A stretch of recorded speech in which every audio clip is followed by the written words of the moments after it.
Hello மக்களே, இன்றைக்கி நம்ம வீட்டில் காலையில் என்ன டிஃபன் பார்க்கலாம். பூரி தாங்க போட்டேன். அது கொஞ்சம் டிஃப்ரெண்ட்டாக பண்ணலாமேன்னு சொல்லிட்டு ஒரு பீட்ரூட் இருந்துச்சு, அதை நறுக்கி சாறு எடுத்து அது மாவு பிணைஞ்சு அப்படியே பீட்ரூட் பூரியாக போட்டேன். அதுக்கப்புறம் அதுக்கு சைடிஷ்ஷாக உருளைக்கிழங்கும் பட்டாணியும் குருமா வச்சேன். நான் கூட எப்படி இருக்கும் என்னன்னு தெரியல, இதுதான் ஃபஸ்ட் டைமு. ஆனால் ரொம்ப நல்லா சூப்பராக இருந்துச்சு டேஸ்ட்டு. பீட்ரூட் சாப்பிடாத பிள்ளைகளுக்கு இப்படி செஞ்சு கொடுத்தா நல்லா சாப்பிடுவாங்க. நீங்களும் ஒரு தடவை வீட்டில் ட்ரை பண்ணி பாருங்கள். நான் இன்றைக்கி தான் ட்ரை பண்ணியிருக்கேன், ரொம்பவும் நல்லாவே இருந்துச்சு.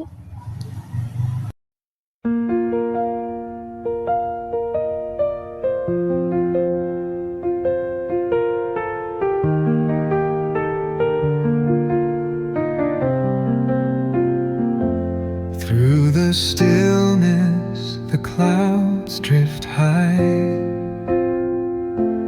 Thoughts like breezes whisper